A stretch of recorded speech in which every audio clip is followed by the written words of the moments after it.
Topik berikutnya adalah melihat interpretasi fisik dari parameter-parameter tak berdimensi. Dari perumusan persamaan lapisan batas dengan menggunakan variabel-variabel tak berdimensi, memunculkan beberapa parameter similaritas. Parameter-parameternya saya tunjukkan lagi di bagian kanan atas ini. Jadi kita mempunyai bilangan Reynolds persamaan 6.41, terus kita mempunyai bilangan Prandtl, terus yang terakhir kita mempunyai bilangan Schmidt. Ya. Mari kita lihat satu persatu. Bilangan Reynolds itu rumusnya V kali L per viskositas kinematik. Kalau kita ganti dengan viskositas dinamik mu, maka rumusannya menjadi rho kali V kali L per mu. Nah, bilangan Reynolds ini dia merepresentasikan rasio gaya inersia terhadap gaya viskos. Ya, gaya inersianya berarti dia fungsi dari ukuran benda diwakili oleh massa jenis. Berikut juga dengan gerakan dari benda itu ada kecepatan. Terus gaya viskosnya diwakili oleh viskositasnya. Kalau kita lihat persamaan 6.28, ini merupakan persamaan yang diturunkan dari konservasi momentum. Suku gaya inersia itu diwakili oleh dua suku di sebelah kiri, ya di sisi kiri. Ini dia mewakili suku gaya inersia. Jadi di sini gaya inersia misalnya Fi itu dia diwakili oleh ini suku U kali du per dx. Ini bisa kita dekati ya, ini pendekatan kasarnya. Berarti Fi-nya itu dia sama dengan V kuadrat dibagi dengan L. V itu adalah kecepatan fluida di bagian aliran bebasnya. Kemudian suku gaya viskosnya di persamaan 6.28 ini diwakili oleh suku ini. Suku dari viskositas kinematik kali turunan kedua dari kecepatan terhadap Y. Nah, di sini kita bisa tuliskan Fs itu dapat didekati ya secara kasar dia sebagai viskositas kinematik dikalikan dengan ini yang d kuadrat U dibagi d kuadrat itu bisa kita dekati dengan ini. V dibagi L kuadrat. Nah, kalau Fi dibagi Fs, maka kita akan mendapatkan ini. Bahwa bilangan Reynolds-nya itu sama dengan rho kali V kali L dibagi mu. Bilangan Reynolds seperti kita lihat di subtopik aliran, jadi ada aliran laminer, ada aliran turbulen, itu dia merupakan parameter yang digunakan untuk menentukan rezim. Kalau bilangan Reynolds-nya kecil, dia rezimnya laminer. Kalau bilangan Reynolds-nya besar, dia berarti turbulen. Dengan demikian, bilangan Reynolds ini juga menentukan ini ukuran dari lapisan batasnya, ketebalan dari lapisan batas kecepatan. Nah, semakin besar bilangan Reynolds pada satu posisi, ya ini penting sekali, pada suatu posisi di plat datar, maka pengaruh gaya viskositasnya semakin kecil. Efeknya apa? Maka tebal lapisan batas kecepatannya pun mengecil. Ya. Oke, kemudian bilangan Prandtl PR. Rumusannya persamaan 6.42. Dia dirumuskan sebagai viskositas kinematik dibagi dengan alfa. Alfa adalah thermal diffusivitas. Bilangan Prandtl ini dia merepresentasikan efektivitas dari transfer momentum relatif terhadap transfer energi dengan difusi, ya, dengan difusi. Artinya apa? Kalau bilangan Prandtl-nya 1 berarti efektivitas transfer momentumnya itu sama dengan efektivitas dari transfer energi. Nah, sebaliknya kalau dia lebih besar dari 1 berarti transfer momentumnya lebih efektif dibanding dengan transfer energi. Kedua-duanya dengan difusi.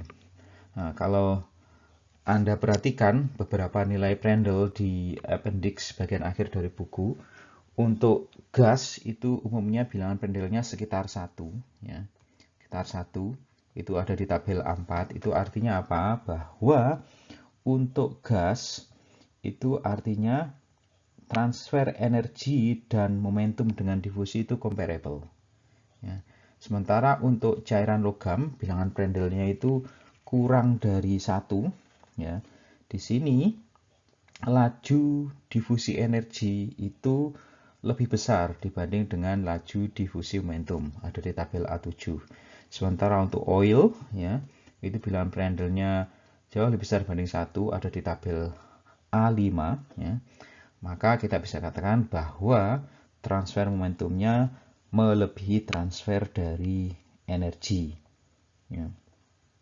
Anda bisa cek di tabel A4, A5, dan A7. Kemudian bilangan Prandtl ini juga mempengaruhi perkembangan dari lapisan batas kecepatan dan lapisan batas thermal. Ya.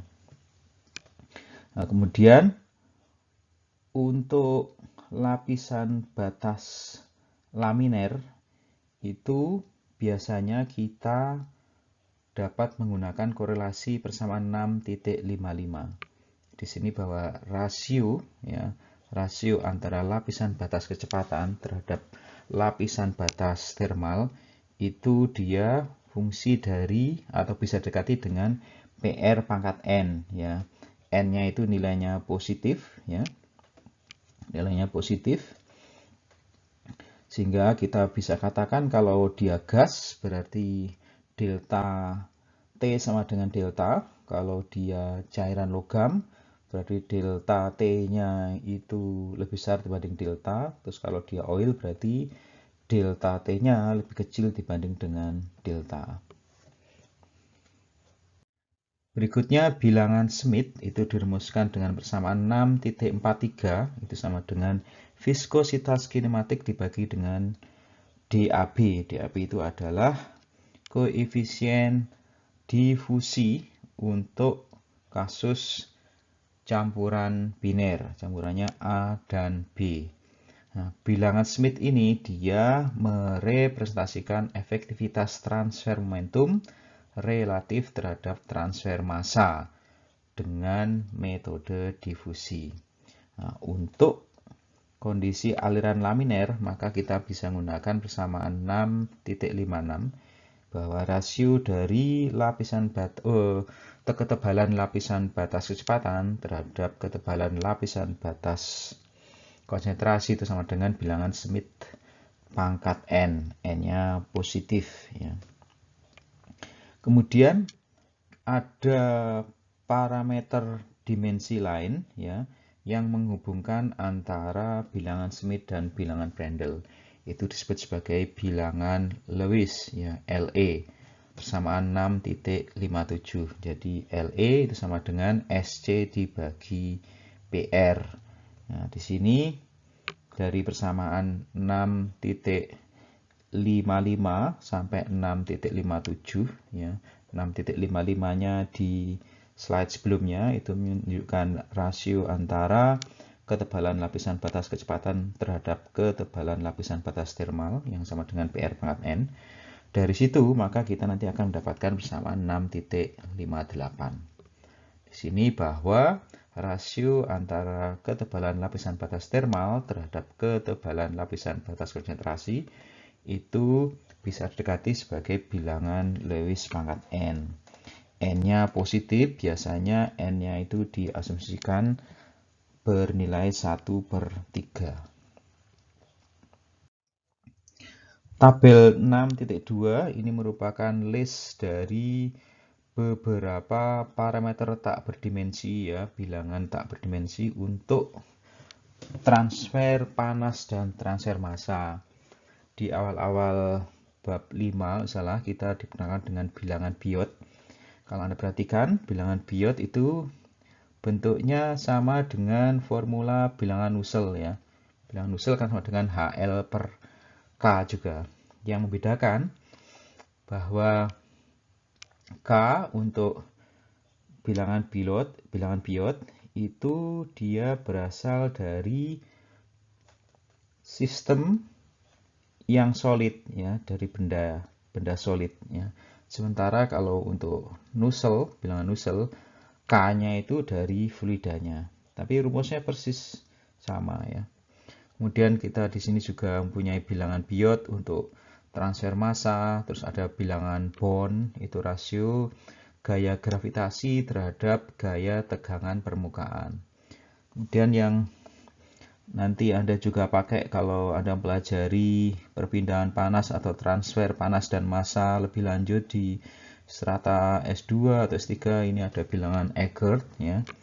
Bilangan Eckert sini menyediakan ukuran terhadap energi kinetik dari suatu aliran relatif terhadap perbedaan entalpi yang melewati lapisan batas termal ya. Kemudian nanti di bab 9 akan diperkenalkan dengan bilangan Grashof. Oke, di slide berikutnya ya. Oke, ini adalah bilangan Grashof. Bilangan Grashof ini dia merepresentasikan rasio dari gaya apung terhadap gaya viskus. Kita nanti akan banyak berhubungan dengan bilangan Grashof ini di bab 9 saat membahas konveksi bebas ya. Terus sini ada Colburn, ada Lewis yang tadi barusan kita lihat, ada bilangan Mach ya, rasio kecepatan terhadap kecepatan suara, terus ini bilangan Nusselt ya. Stanton nanti kita akan lihat ini di akhir-akhir dari bab ini. Terus bilangan Weber ya. Ini penting juga saat kita membahas misalnya jet dari fluida, dari cairan, misalnya jet diesel dan seterusnya. Tabel berikutnya adalah analogi lapisan batas ya. Beberapa parameter yang penting yang nanti kita ingin ketahui itu adalah CF, koefisien friksi, kemudian bilangan Nusselt untuk menentukan koefisien konveksi, kemudian bilangan Sherwood untuk menentukan koefisien konveksi dalam transfer massa. Nah, dari parameter-parameter nanti kita bisa menghitung misalnya tegangan geser, terus laju perpindahan panas konveksi, berikut juga laju perpindahan massa. Ya, makanya penting sekali untuk mengetahui korelasi antara CF, NU, dan SH. Nah, korelasi-korelasi nanti itu akan kita pelajari dengan bantuan ini, bantuan dari analogi lapisan batas. Pertama, mari kita lihat analogi antara transfer panas dan transfer massa. Dua proses itu disebut analogi atau sepadan jika dia ditentukan dengan persamaan tak berdimensi yang sama. Nah, di sini kita bisa lihat misalnya persamaan 636 ini dia yang mengontrol atau menentukan transfer thermal ya, transfer energi thermal dalam bentuk panas ya. Terus 6.37 itu persamaan yang mengontrol transfer massa ya. Terus 639 dan 640 itu kondisi batasnya. Ya, kalau Anda perhatikan persamaan 6.36 dan 6.37 itu dia mempunyai bentuk yang sama ya. Di sebelah kiri itu suku-suku adveksi, kemudian di sebelah kanan dia mempunyai suku viskus ya. Maka bisa kita katakan bahwa 636 dan 637 itu analogi atau sepadan. Nah, karena 6.36 dan 6.37 itu sepadan, maka PR dan SC-nya pun juga sepadan. Ya. Apa implikasi dari dua persamaan yang sepadan atau analogi ini? Implikasinya adalah bahwa persamaan untuk lapisan batas thermal itu akan mempunyai bentuk yang sama dengan persamaan lapisan batas konsentrasi. Ya. Untuk membantu analisis dari transfer panas dan transfer massa yang analogi ini dibuat lagi tabel yang baru, ini tabel 6.3, untuk membantu kita menunjukkan persamaan-persamaan yang analogi. Jadi di kolom pertama itu persamaan-persamaan untuk aliran, terus yang tengah untuk transfer panas, kemudian yang paling kanan itu untuk transfer massa.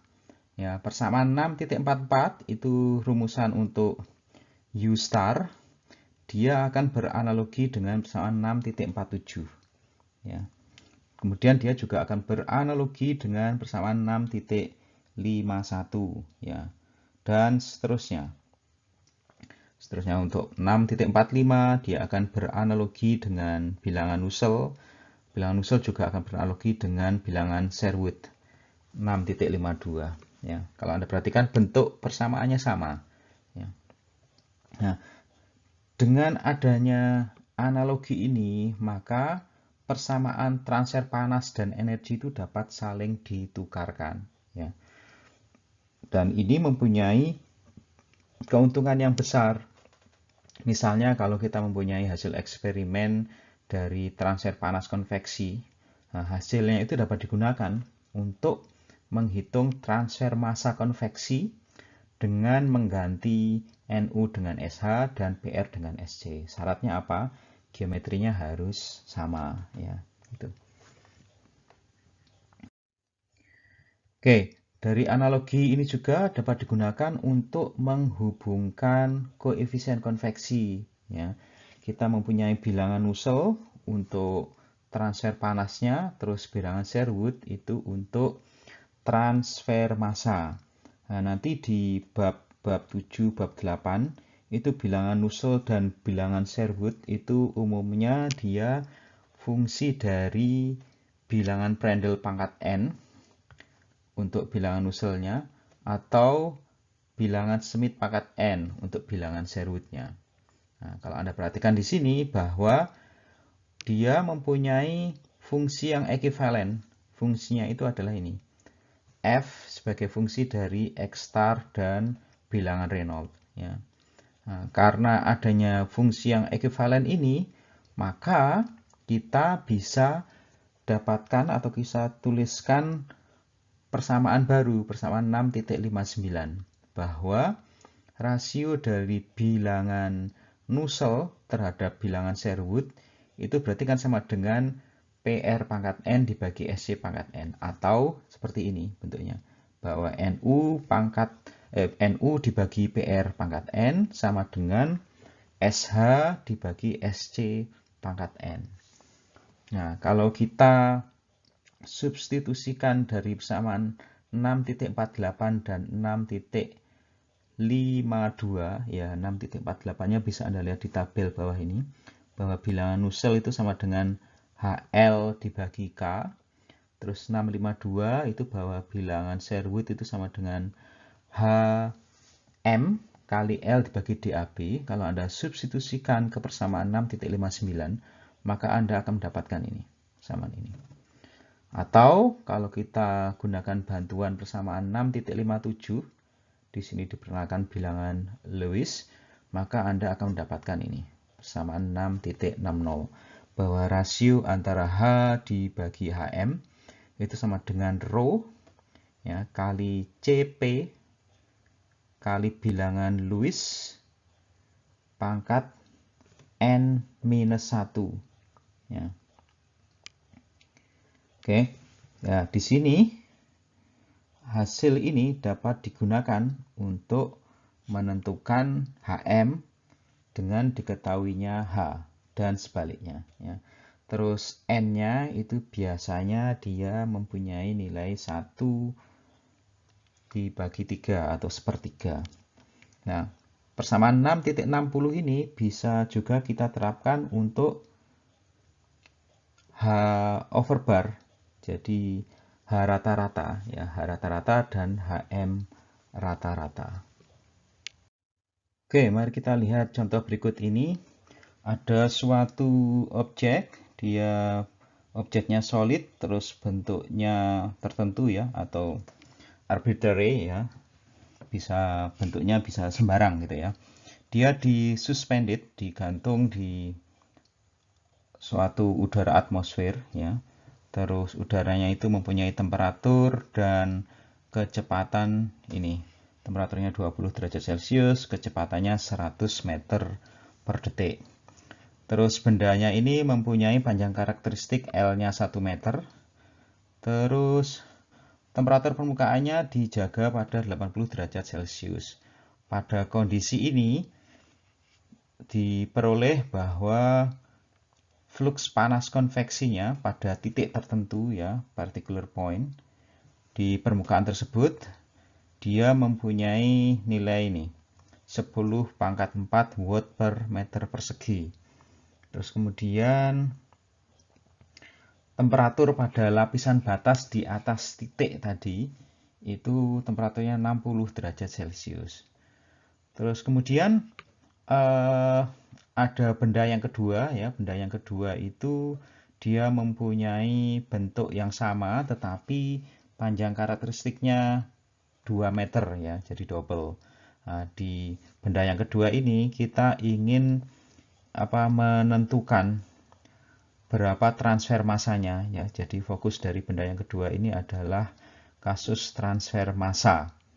Terus di sini ada lapisan film yang tipis dari air, itu dia berada di permukaan dari benda itu yang harus diuapkan, dievaporasi ke udara yang kering ya.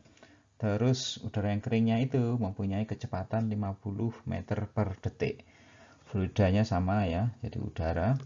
Terus temperatur dari udara dan benda itu, permukaan benda adalah 50 derajat Celcius. Pertanyaannya adalah berapa konsentrasi molar dan ini molar flux. Jadi flux molar dari uap air pada lokasi ini, yang mana lokasinya itu sepadan dengan lokasi di benda yang pertama saat kita mendapatkan itu flux perpindahan panasnya ya. Oke, jadi idenya di sini dari misalnya testing di benda pertama tadi, kita ingin gunakan dengan bantuan analogi transfer massa dan transfer panas tadi untuk menghitung berapa konsentrasi dan berapa molar flux ya, dari uap air di benda yang kedua. Mari kita lihat solusinya. Diketahui ya, tadi ketahui temperatur lapisan batas, berikut flux panasnya di benda yang pertama.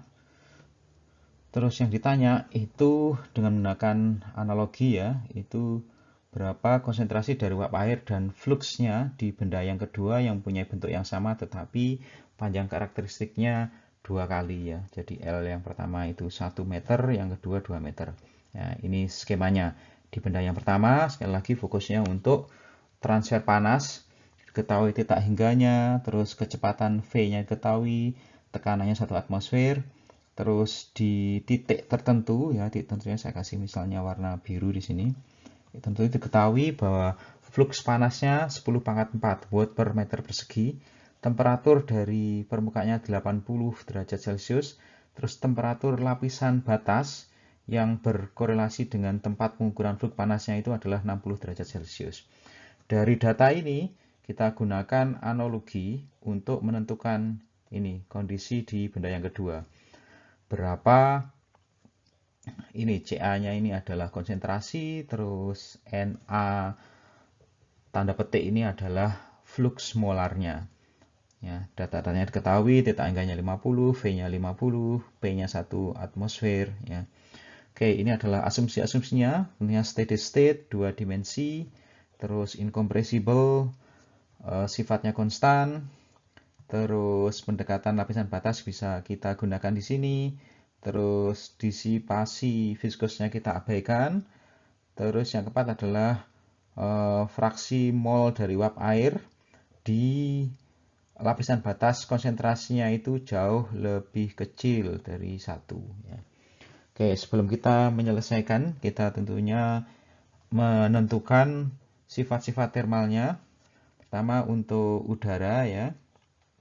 udara pada temperatur 50 derajat Celcius ya.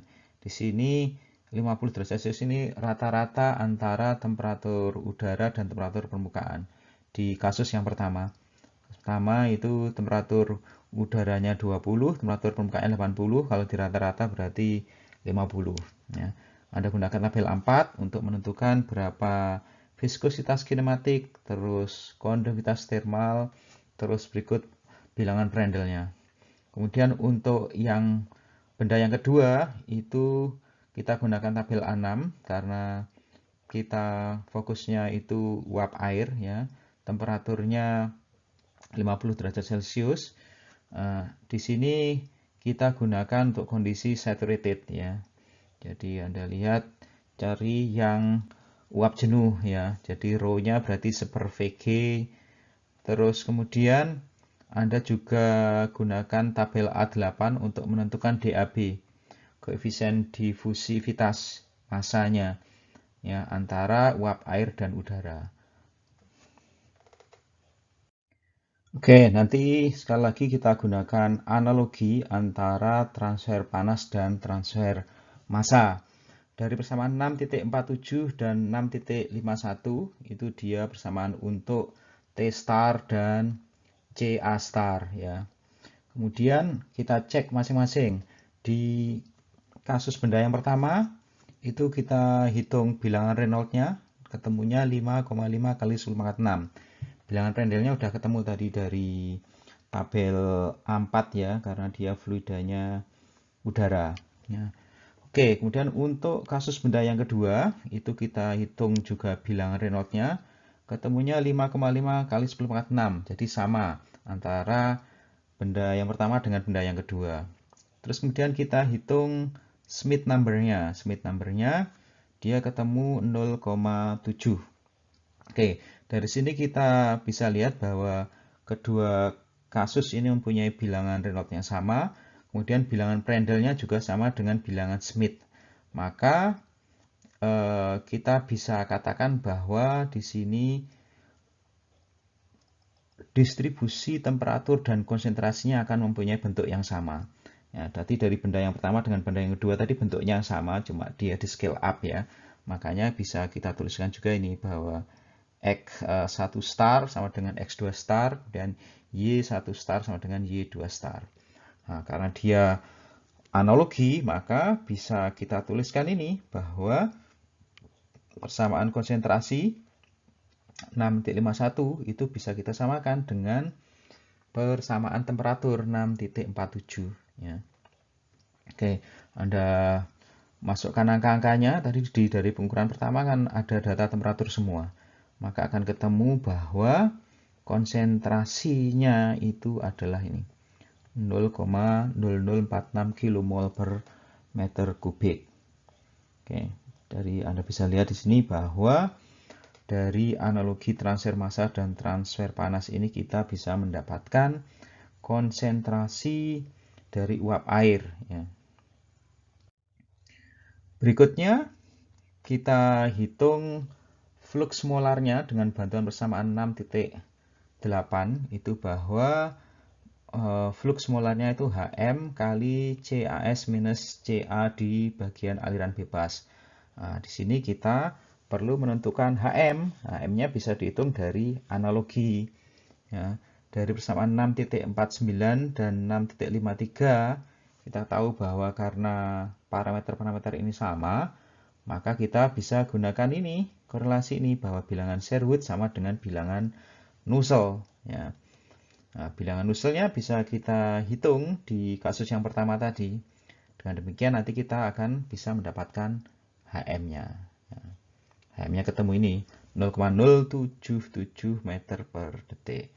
Setelah ketemu HM-nya, ya Anda masukkan di persamaan ini, 6.8, maka akan ketemu flux molarnya 3,54 kali 10 pangkat minus 4 kmol per detik meter persegi. Salah satu aplikasi penting dari analogi transfer panas dan massa itu adalah proses pendinginan evaporasi. skemanya ada di kanan atas ya. Jadi di sini kita mempunyai cairan di dalam, terus kemudian ada aliran gas di bagian atasnya. Ya, taruhlah cairannya itu spesiesnya A, gasnya itu spesiesnya B, maka akan ada evaporasi dari permukaan cairan yang berkontak dengan fluida gas itu. Nah, di sini karena ada evaporasi, maka akan ada perubahan fasa.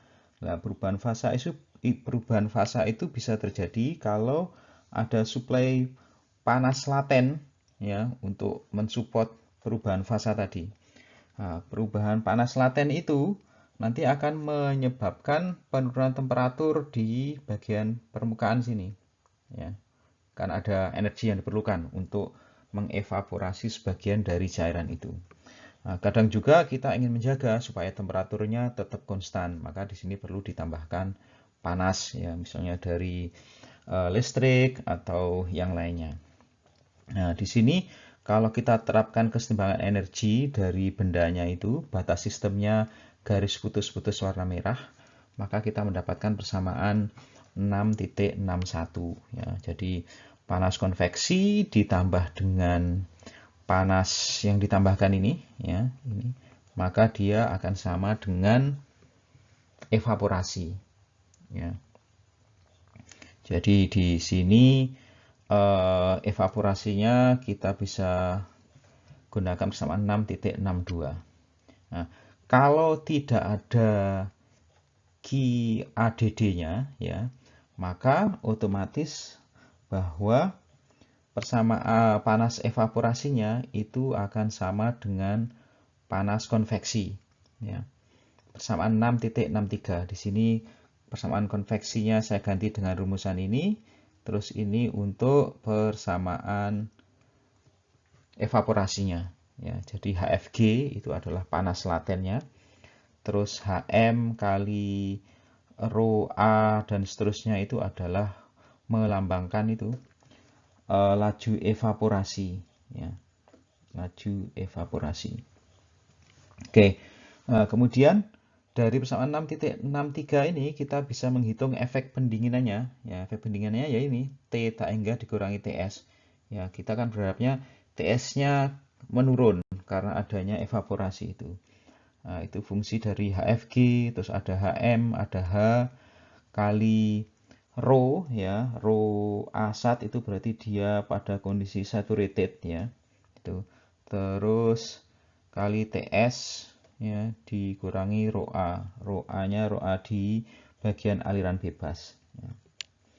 Di sini kalau kita gunakan persamaan 6.60 itu untuk rasio H dibagi HM. Terus kemudian kita gunakan formula gas ideal ya. Nanti kita akan dapatkan persamaan 6.65. Nah, di sini kita mendapatkan rumusan efek pendinginannya itu sebagai fungsi dari M besar A itu adalah molecular weight saya kira ya. Ini adalah bilangan molekuler, terus HFG laten, terus R-nya itu adalah gas konstan, rho massa jenis, Cp-nya adalah kapasitas panas dan seterusnya. Le-nya itu bilangan Lewis ya. Oke, mari kita lihat contoh berikut ini. Ada satu kontainer, kontainernya itu di wrap, jadi dia dibungkus ya, dilapisi dengan kain ya, dibungkus dengan kain. Terus kainnya itu secara terus-menerus dia dibasahi dengan cairan yang mudah menguap ya. Untuk menjaga supaya kontainernya itu tetap dingin dalam kondisi luar yang panas dan kering ya. In hot arid region. Kemudian di sini misalnya kondisi yang kering itu udaranya temperaturnya 40 derajat Celcius. Terus apalagi yang diketahui di sini? Oke, fluidanya yang digunakan untuk membasahi itu dia mempunyai berat molekul 200 kg per kilomol, terus dia mempunyai panas laten 100 kJ per kilogram. Kemudian di sini saturated vapor pressure, oke, diketahui juga 5000 Newton per meter persegi ya. Terus DAB-nya diketahui ini 0,2 10⁻⁻⁴. Ditanya berapa temperatur steady state dari kontainer itu ya, dari wadah yang dilapisi dengan kain yang dibasahi tadi. Kita lihat solusinya. Diketahui sifat-sifatnya berikut temperatur tadi ya. Terus ini skemanya ya, misalnya kita mempunyai udara di sini, temperaturnya 40 derajat Celcius. Terus ini kelembapan ya, dia kering ya, ini kelembapannya, dia tidak ada uap air di udaranya. Terus ini sistemnya yang kita tinjau ini adalah kain yang basah itu ya, yang dibasahi dengan fluida yang mudah menguap. Terus ini sifat termal dari cairan fluidanya. Terus ini asumsinya, kita bisa asumsikan bahwa transfer panas dan massanya analogi. Terus gas ideal, kita abaikan radiasinya. Terus sifat udaranya kita asumsikan dievaluasi pada temperatur 300 Kelvin. Nah, kita gunakan tabel 4 untuk menentukan rho, Cp, alfa ya. Oke, kemudian dari persamaan 6.65 ini kita tuliskan lagi di sini. Kemudian PA tak hingganya ini 0 ya. Karena tadi tidak ada uap dari fluida di aliran udaranya ya, jadi 0, maka tekanan parsialnya 0. Terus kalau kita atur-atur, maka nanti Anda mendapatkan ini persamaan ini di mana B-nya ini. Sebenarnya dari persamaan ini cuma kita masukkan ini suku PA tak hingganya 0 ya. Oke, Anda bisa hitung B-nya dulu ya, B-nya itu sama dengan M berat molekul, terus HFG-nya diketahui, terus PA saturated-nya tadi juga diketahui ya. R-nya, R udara, itu juga bisa Anda lihat di tabel ya. Itu kemudian rho-nya tadi ada, CP ada, bilangan Lewis-nya juga ada, maka akan ketemu ini B-nya. Anda masukkan angka-angkanya akan ketemu bahwa rumusnya ini. Nah, di sini Anda lihat bahwa TS-nya itu bisa dua angka karena ada plus minusnya ini. Nah, tapi di sini Anda harus gunakan yang positif ya, karena dari sisi fisik ya, dari pertimbangan proses fisik bahwa TS itu harus sama dengan θ hingga jika tidak ada evaporasi, dan itu hanya bisa terjadi kalau Anda ambil yang tanda plusnya saja. Nah, kalau Anda masukkan ya, maka akan ketemu ini TS-nya 5,9 derajat Celcius. Ya, jadi Anda bisa bayangkan tadi temperatur udara luarnya 40 derajat Celcius, tapi dengan efek tadi kita lapisi dengan kain, kainnya kita basahi, itu bisa menjaga temperatur permukaan dari kainnya itu 5,9 derajat Celcius. Berikutnya adalah analogi Reynolds. Analogi Reynolds ini akan sering Anda jumpai kalau nanti Anda mempelajari fenomena transport, jadi transport massa dan transport panas ini di level lebih lanjut, jadi di strata 2, S2 maupun S3. Begini, analogi kedua itu bisa diperoleh jika kita mempunyai kondisi ini, bahwa dP star per dx starnya sama dengan 0, terus bilangan Prandtl dan bilangan Schmidt-nya itu sama dengan 1. Kalau kita mempunyai kondisi ini, maka persamaan 6.35 itu sama dengan persamaan 6.37. Kita lihat lagi di tabel 61, saya taruh di bawah ini. Ini persamaan 6.35, ini 6.37. Kalau dP star per dx-nya 0, berarti ini 0. Kemudian bilangan Prandtl dan Schmidt-nya 1, maka dia ini 1, bisa kita hilangkan. Maka 6.35 akan sama dengan 6.37. Artinya apa? Persamaan 6.44, 6.47 dan 6.51 itu akan analogi. Ini persamaan untuk U star, persamaan untuk T star dan C A star itu dia akan analogi. Ya. Oke, kemudian dari persamaan 6.45, 648, dan 6.52, berarti ini ya, untuk CF, terus NU, Nusselt, dan SH, maka kita bisa tuliskan ini. Ini persamaan 6.66, bahwa CF kali bilangan Reynolds bagi 2 itu akan sama dengan bilangan Nusselt, sama dengan bilangan Sherwood. Ya. Nah, kemudian diperkenalkan bilangan Stanton, ya, bilangan Stanton ST itu dengan rumus ini.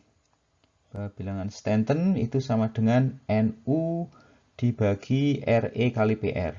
Kemudian Stanton untuk transfer massa itu sama dengan SH dibagi RE kali SC. Nah, kalau kita masukkan korelasi ini ke persamaan 6.66, maka kita akan dapatkan ini persamaan 6.69. Persamaan 6.69 ini disebut sebagai analogi Reynolds, ya. Jadi CF, koefisien friksi dibagi 2, itu sama dengan bilangan Stanton, sama dengan bilangan Stanton untuk transfer massa. Oke, persamaan analogi Reynolds-nya saya taruh lagi di bagian kanan atas. Nah, perlu saya sampaikan lagi bahwa analogi Reynolds ini diperoleh kalau kita mempunyai PR sama dengan SC sama dengan 1. Nah, kalau PR dan SC yang tidak sama dengan 1, maka kita bisa menggunakan ini persamaan 6.70 dan 6.71. Nah, jadi di sini CF dibagi 2 sama dengan ST kali PR pangkat 2/3 sama dengan JH. Terus yang kedua 671 itu untuk kasus transfer massa. J itu adalah faktor Colburn, ya. Nanti akan kita jumpai di bab berikutnya, ya. Demikian kita telah menyelesaikan topik bahasan bab 6. Kalau Anda ikuti, banyak sekali konsep-konsep dan persamaan-persamaan matematika yang kita bahas, ya. Ini merupakan fundamental untuk chapter-chapter berikutnya, ya. Chapter 7, chapter 8 untuk konveksi paksa, chapter 9 untuk konveksi bebas. Jadi kalau Anda masih belum 100% tune in di bab 6 ini, saya sarankan untuk mereview lagi sampai Anda paham betul, sehingga nanti akan membantu saat kita mendiskusikan topik konveksi di bab berikutnya.